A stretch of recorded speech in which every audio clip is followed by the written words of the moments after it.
How are we doing, ladies and gentlemen? My name is Wolf, and welcome back to Path of Exile for not a build guide per se, but my very first build concept video, which is the subsequent way of saying I have an idea, I haven't fully been able to make it work or clear endgame content, but if you're looking to play this type of build, hopefully you can pull some ideas from this to make your variant as good as can be. It's not really the type of build that holds my interest as much as I would like it to, so I plan on playing something else, but some people may be looking for this type of build or this type of idea, and they can have someone who's already ran all the numbers for them essentially throw them at them. So it saves both of us time in me not having to play a build I don't really enjoy as much anymore. And you can get some answers to some of your questions. Now, this is a Patreon build that is linked down in the description. You can essentially make me play whatever you want with whatever idea you want.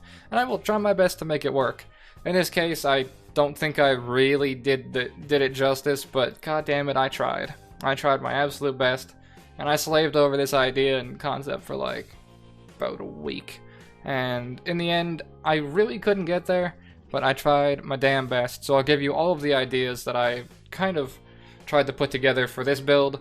And I'll show you what we ended up with at the end, which I feel like I could make work if I devoted a little bit more time to it. I feel like we were right there, but I just don't really feel like playing it anymore, as it's kind of gotten onto my nerves for the past couple of days. But that being said, we're going to go into the items first, and I'll show you some of the ideas and concepts that I ended up working with. This is a very, very explosive Templar that the idea I was told was Smite, Herald of Purity, Templar. So I was like, okay, well, we'll see what we can do. And this build has seen very many iterations of me messing around and seeing what I can do. Of course, the first thing I defaulted to was to go to Ziggy's, Dancing Duo Facebreaker build, to which I got told that the Facebreaker and Dancing Duo setup literally didn't do anything. It didn't work, and it was just a placebo effect. Whether that's true or not, I really don't know or really care to figure out, if I'm honest. I messed around with that setup for far too long, and I just want to push it behind me for the moment. But I got recommended doing melee splash with Smite, and then I thought, okay, let's go for a Katava's Feast. This is a weapon I really enjoy using, and I hope to make a build around at some point, Infernal Blow type of chieftain build. But once he said melee splash, this was the first thing that sprung to mind. I have a 5-link setup here with my Smite in it. This Smite setup is pretty good, I think. I have Ancestral Call because this allows you to do some pretty hilarious stuff. Linked to life gain on hit so that we don't die. This build has a lot of problems with survivability, but I feel like we could get there if I really pushed it. I just don't really feel like it anymore. It's also linked to faster attacks. You could put Coloring Strike here if you want to, of course. And then I have more melee fizz. Now, it's debatable on if you want to have this all be like more multipliers. You definitely could. But I feel like if Smite doesn't have life gain on hit, we just die to everything. And that's not something I'm really a fan of doing, whether on stream or off stream or in any situation. I don't like dying in PoE. It's not my type of thing. It's just not enjoyable to me. That's the setup that I have going, and the reason that I'm able to make things work is because Smite gives you an aura that grants 17% chance to shock, right? So because of that, I started to think about what I can do with chance to shock, and we got to my current chess piece that I'll cover in just a second. Those of you who know what it is know why I titled this character what I titled it. This weapon itself gives you level 25 melee splash, which means you get extra AoE damage, and it just becomes pretty damn explosive. It's quite nice. It also recovers max life on kill, which is just extra staying power, life recovery, and that sort of thing, just extra healing. All in all, very fantastic weapon. Now, the rest of my gear is kind of a mishmash of stuff, but my chest piece, which I of course talked about earlier, is exceptional. It's the reason that I kind of tied things together. Smite giving you the chance to shock, and then an Impulsa making it so shocked enemies you kill explode for 5% of their maximum life as lightning damage, which sadly can't shock, but that's just how it goes. You also have 33% increased damage if you have shocked an enemy recently, and you have increased effect of shock. Now, the setup in here that I have going on is a Herald of Purity, which of course we were doing Smite Herald of Purity. So I have Herald of Purity linked up to minion damage, support, minion speed, support, and Summon Phantasm on kill. This is just for extra minions. You could easily use minion life, I think, although they don't really die very often. But you could use minion life or whatever other damage increase you have here as well if you would like to, but that's what I've been rolling with. More minions equals more wall, equals less chance for us to get one-shotted and die, because our life pool is really low, because I'm only level 74. If I were to hit 85 and actually devote the time, I could probably get this up to about 5k and be situated, but I just really don't feel like it. Now, because of that, keep in mind I have Ancestral Call in here, which means that when you hit something with Smite, it does like 3 or 4 smites, and it hits everything, which means I have a higher chance to shock. Keep in mind we have Melee Splash as well, right? So if I hit a pack, it's going to splash to the whole pack. And that means that the shock that I get, the shock chance, will splash everywhere, which means when I kill it, the entire pack explodes and disintegrates everything in a line. It's pretty damn satisfying. Because of that, I figured, you know what, fuck it, let's go the whole hog, and let's take Herald of Ash, which means overkill damage also explodes. Whether overkill damage is large or small doesn't really make a difference because it's just bigger explosions, more explosions, and the whole screen is pretty much exploding whenever you use Smite. It's very, very satisfying. It's quite nice. Now, the rest of the build is kind of an amalgamation of a couple different ideas all at the same time. I have the Dory's Invitation for lightning damage and lightning leech, thinking that this could be the potential savior for survivability problems. Really isn't. Still get kind of fucked up. That's just how it is. The other pieces I have is just like max life resists on my necklace. My rings are max life resists. Then I have an unset ring with a Vol Summon Skeletons for bossing, because we focus a lot on minion percent. I apologize if you can hear my dog in the background. We focus a lot on minion percent, and this directly allows us to scale Summon Skeletons, which is quite nice. It's extra bossing capability and works out very well for us. Now, on that topic, I have a bone helmet, which gives us 39% minion damage. When I get to the skill tree, this choice is going to make sense. Of course, we have minions, but we also have a node that lets us double dip, which means any minion damage affects us. So a bone helmet is essentially, in this case, 39% damage to minions, 39% damage to us, right? Which then directly goes back into minions because minions are affected by player damage and that sort of thing, right? You can make shit hit harder and harder, and this helmet is basically just a 40% damage increase, alongside the fact it has good max life and cold res and that sort of thing, right? And then I have a Tomb Fist. This was a recent addition that we made yesterday.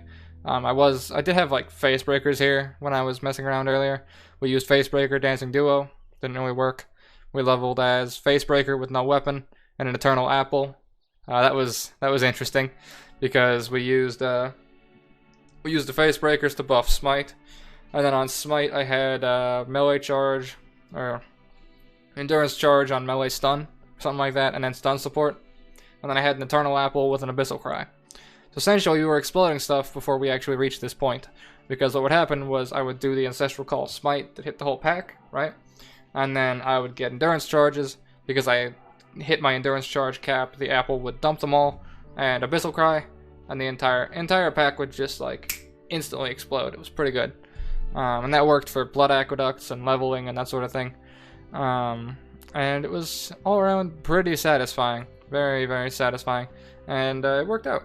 It worked out at the time, but as we got into later and later maps, we found survivability problems. This build can kill stuff in up to, I think we were doing tier 14, able to kill stuff, but we just had a little bit in the way of survivability problems, and that if I fucked up, I died. That was pretty much all it is. If I stopped attacking and stopped smiting, we would get flopped and we wouldn't make it. So a few more maybe defensive layers could work for us, but still. So for the moment we have a Tomb Fist.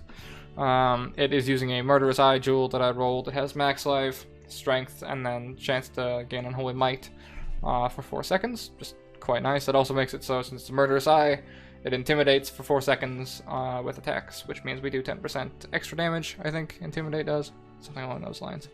Also, percent max life, attack speed. And the links in here, I have Leap Slam, Faster Attacks, and Fortify. I sometimes forget to use this, which kind of sucks.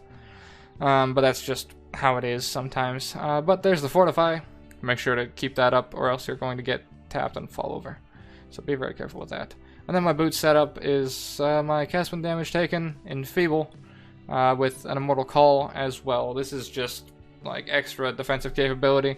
It's not as good if it were like as if it were on my RF build, but it is something. It is something. It's a little bit of extra invulnerability, but it's still not really enough. If you have that at lower level, I'm messing around with cast on melee kill here, but cast on damage taken is what I would normally opt for.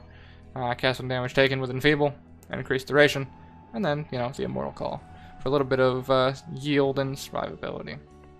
Otherwise, I didn't even really upgrade my flasks.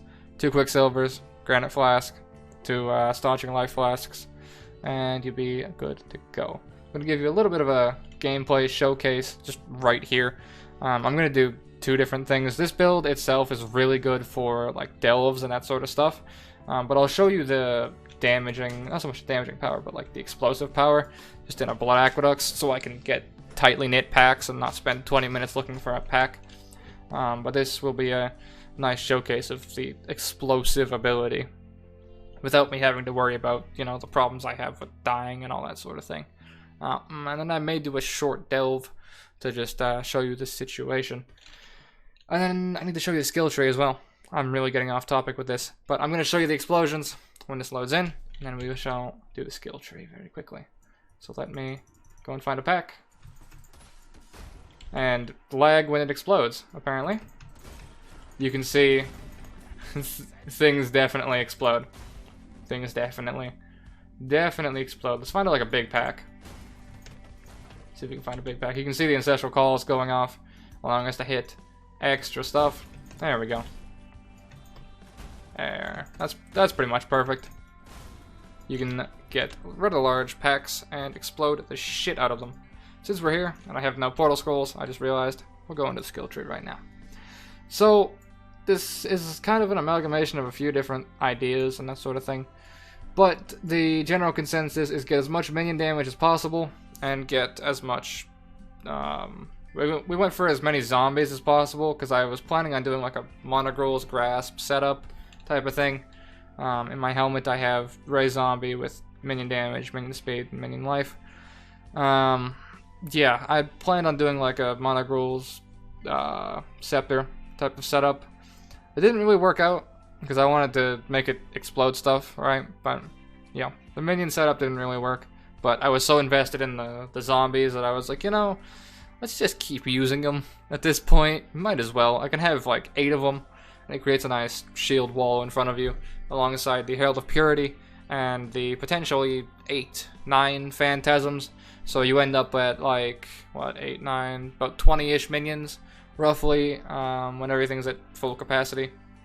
And it's a quite nice shield wall in front of you, because of course we have a few survivability problems doing higher tier content, and that means that if you keep it in front of you, you should be, for the most part, fine. So we start off, go up out the damage side, get minion damage and attack damage, get retribution. I took this point for dexterity, just because we needed it for the gear, and then we grabbed the max life. That was taken like later on if you want like a leveling variant. And then we go up and we get the minion nodes. We start with Spiritual Command, which makes it so increases and reductions to minion attack speed also affect you, so you can attack a little bit faster and cast a little bit faster as well. So this means taking cast speed nodes and that sort of thing for minions are actually quite useful, and you're not just kind of wasting a node depending on the build you're playing. It actually ends up affecting you as well. Then we come over, get life and elemental resists, grab sacrifice to make our minions have just more life and have some staying power. Minion life regeneration, just to come up here, get the intelligence, get all of this life right here. Life and chaos res, quite nice. Get intelligence and get aura effect, and reduce mana reservation. Now, thinking about this now, this node cluster is kind of useless because I was running anger at the point that I took this. But if you're running as I am right now with Herald of Purity and Herald of Ash, you don't need this setup because it's not auras, it's just heralds. So those 3 points can be placed elsewhere into maximum life instead. Yeah, a little bit of, oh man. Oh well, okay. So we go down from here into the Spiritual Aid node. This is the one I was talking about earlier with your minion damage helmet.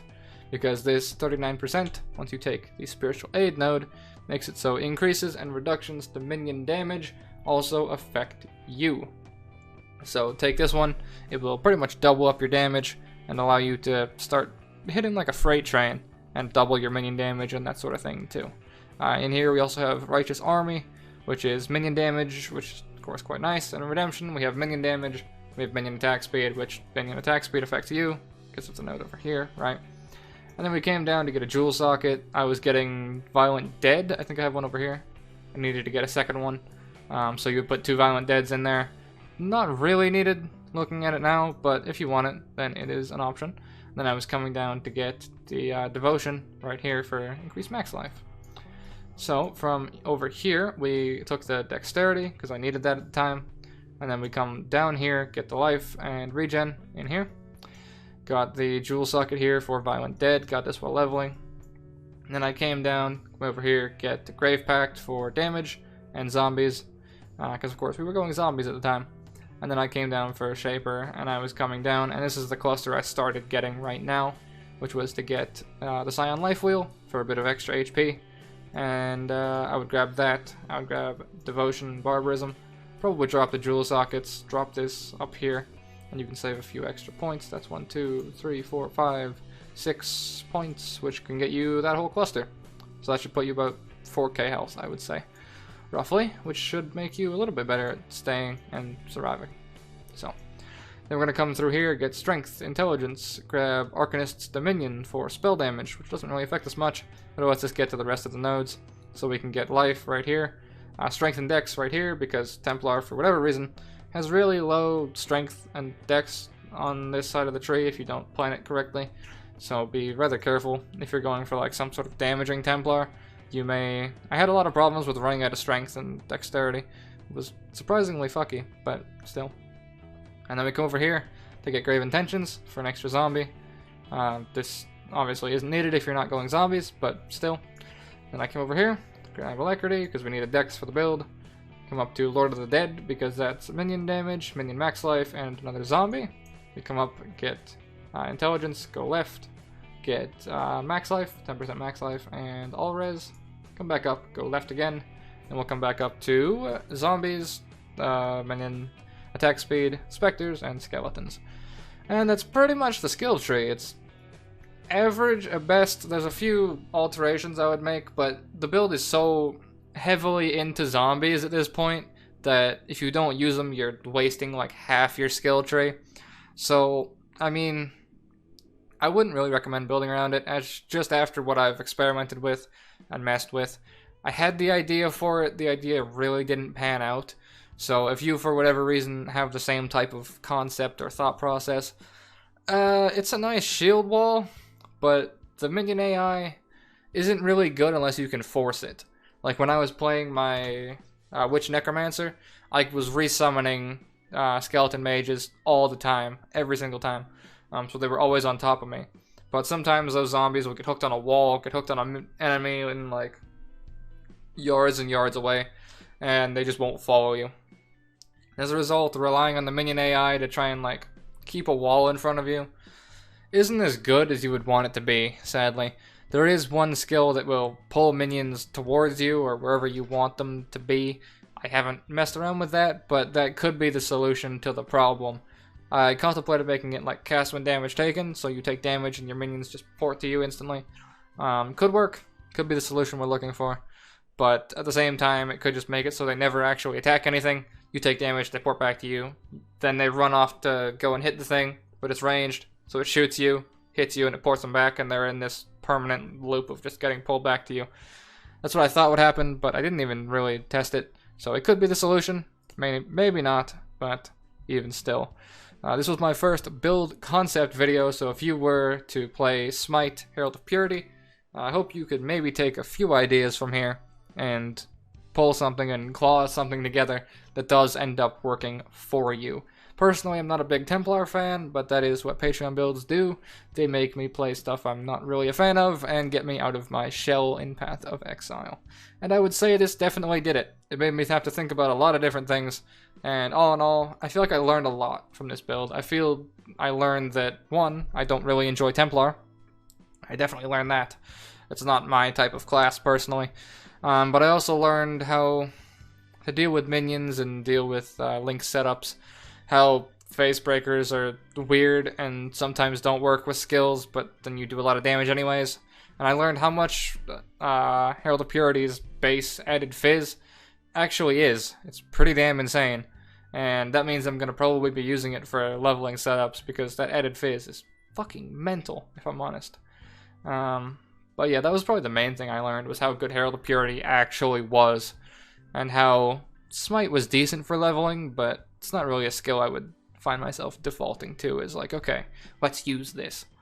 It's not really one I would really go for. But Smite with Ancestral Call is some satisfying shit. I learned that too. But yeah, that's going to bring us to the end of my first build concept video. It's essentially just me saying that I had an idea, and I tried my damn best, but in the end, I didn't get there. But that's how it is in Path of Exile. Sometimes you make a build, sometimes it doesn't work. That's just how it is. Go on to the next one, and keep enjoying yourself. That's going to be all from me, and as always, take care, lads. Thanks for making it to the end of my video. If you enjoyed it, take a look at the 2 pieces of content you're seeing on screen right now. If you wouldn't mind, you can click that big red button and see more updates from me. And if you want to go even further than that, then you can take a look in the description to find my new Patreon link. You boys gotta keep the lights on somehow.